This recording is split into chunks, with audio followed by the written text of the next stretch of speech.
अस्सलाम वालेकुम स्टूडेंट्स। आज अब हम डिस्कस कर रहे हैं सेकंड टाइम के पेपर को और उम्मीद है ये पेपर भी आपका बहुत अच्छा हुआ होगा। और इसकी जो है ना की ऑब्जेक्टिव की मैं बता रहा हूँ आपको। तो पहली ऑब्जेक्टिव जो है वो है न्यूक्लियोहिस्टोन इज़ प्रेजेंट इन। न्यूक्लियोहिस्टोन आपने पढ़ा हुआ है कि न्यूक्लियोहिस्टोन बेसिकली क्रोमोसोम के स्ट्रक्चर में मौजूद होते हैं। उसमें दो चीज़ें होती हैं, एक न्यूक्लिक एसिड यानी डीएनए और दूसरा हिस्टोन प्रोटीन। तो ये किस में होता है? यहाँ पर ऑप्शन जो दिए गए हैं, न्यूक्लियोलस दिया गया है, क्रोमेटिन दिया गया है, क्रोमोसोम दिया गया है। तो इसका सही जवाब डी ऑप्शन है, बोथ क्रोमेटिन एंड क्रोमोसोम। तो इसका जवाब डी है। दूसरी एमसीक्यूज़ है which RNA is present in maximum ratio. आमतौर पर सेल में ना आरएनए कौन सा ज़्यादा पाया जाता है? तो ये आपको पता है कि मैसेंजर आरएनए, राइबोसोमल आरएनए और ट्रांसफ़र आरएनए, तीन किस्म के आरएनए होते हैं। तो मैक्सिमम रेशो 80% जो है ना राइबोसोमल आरएनए होता है। तो इसका सही जवाब जो है वो सी ऑप्शन है। तो तीसरी एमसीक्यूज़ है जी, there are 153 amino acid in myoglobin. How many nucleotides should be in messenger RNA to synthesise one polypeptide chain of myoglobin. तो इसको थोड़ा सा चेंज करके दिया है।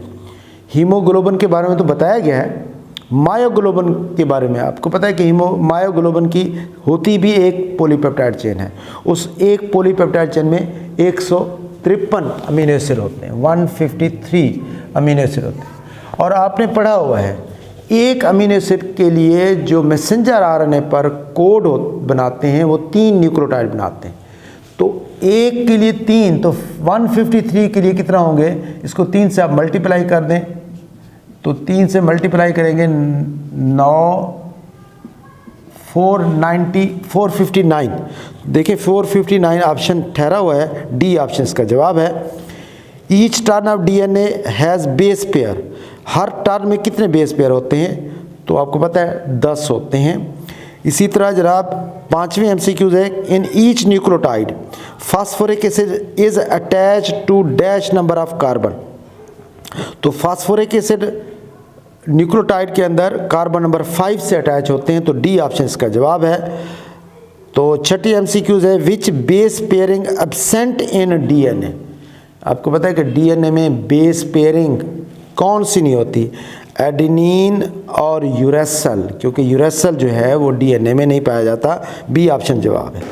प्योरीन इज कंपोज्ड ऑफ, प्योरीन आपको पता है जो है ना ये डबल रिंग नाइट्रोजन बेसिस होते हैं, एडेनिन और गुआनिन बनाते हैं।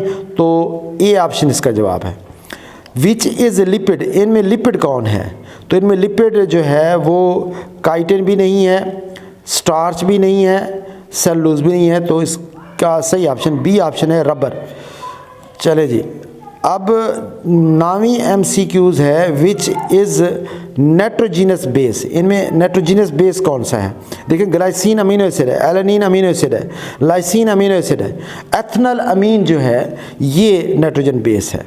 तो इसका डी ऑप्शन जवाब है। और 10वीं एमसीक्यू है, specific gravity of oil. Oil की स्पेसिफिक ग्रेविटी 0.8 होती है। ए ऑप्शन इसका जवाब है। 11वीं एमसीक्यूज है जी, reaction between ethanol and acetic acid. Ethanol and acetic acid, तो जब ये मिलते हैं तो इससे क्या बनता है? एथनोल और एसिटिक एसिड को आप मिलाएं, देखें एथनोल C2H5OH और acetic acid CH3C double bond OH, ये जब मिलेंगे तो अल्कोहल का OH इसका H मिल जाएगा तो ये पानी बन जाएगा, वाटर, ये जनाब वाटर बन जाएगा। और इसके मिलने से क्या चीज़ें बन जाएंगी? C2H5 और ऑक्सीजन और ये मिल जाएगा एथनल एस्टेट। तो ये एक ईस्टर बन जाएगा। ये तो एक ईस्टर और एक पानी का मॉलिक्यूल बनेगा। तो देखें इसमें जवाब दिया हुआ है, सी ऑप्शन इसका जवाब है। तो 12वां एमसीक्यूज़ है जनाब, in phospholipid polar hydrophilic region contain अब आपको पता है कि ये मैंने फार्मूला लिखा हुआ है, ये जो है इसका फास्फोटाइडिक एसिड का है। तो इसमें देखें 3 चेन्स हैं, इस चेन को हम कहते हैं ये उसका हेड है, और ये 2 चेन जो है ये इसका हेड हो गया। ये जो 2 चेन्स हैं,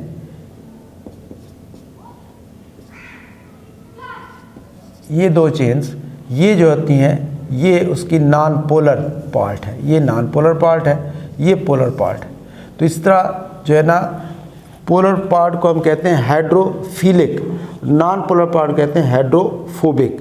तो उसने भी यही पूछा है कि in phospholipid polar hydrophilic region contain, polar hydrophilic region में आपको पता है फास्फेट मौजूद होता है।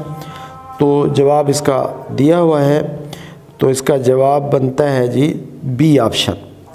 अच्छा जी, oxygen deficient ribose present in, nucleic acid में ऑक्सीजन डेफिशिएंट राइबोज जो है वो डीएनए में होता है, ए ऑप्शन इसका जवाब है।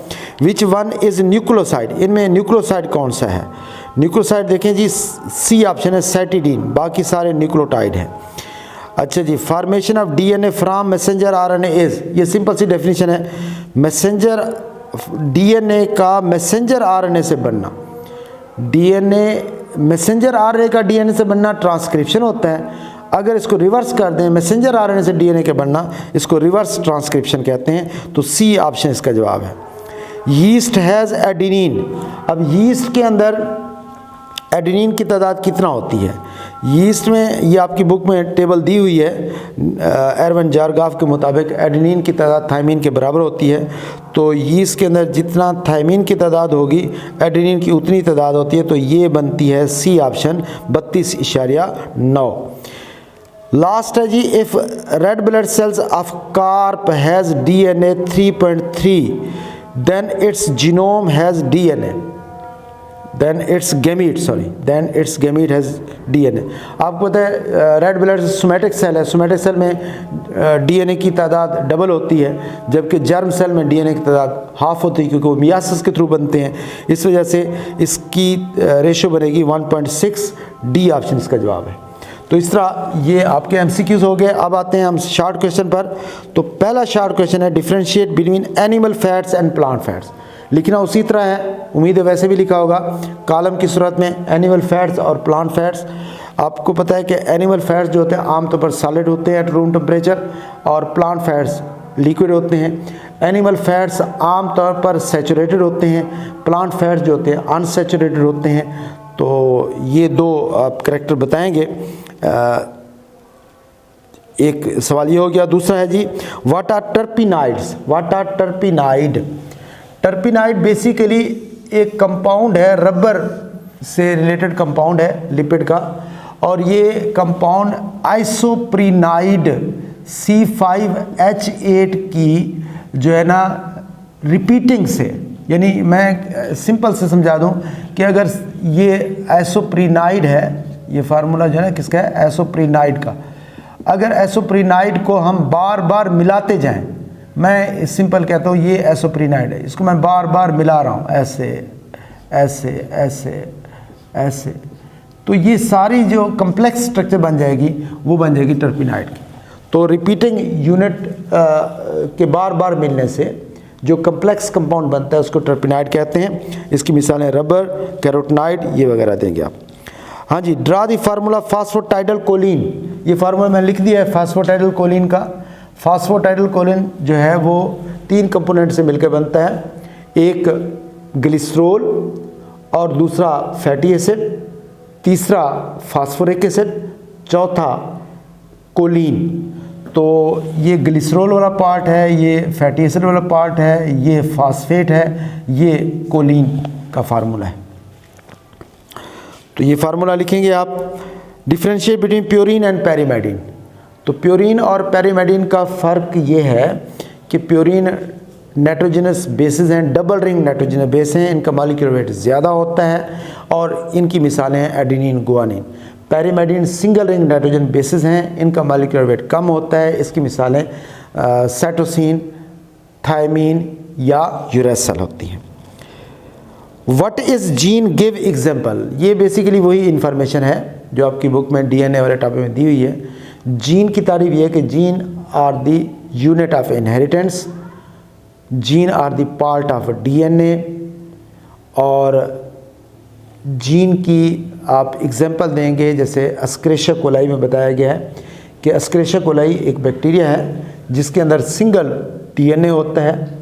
उस डीएनए में नाइट्रोजन बेसेस की तादाद 4,06,39,221 है, और इसके अगर हम यूनिट्स बनाएं तो वो यूनिट्स जीन कहलाते हैं, और वो कोड बनाते हैं 4000।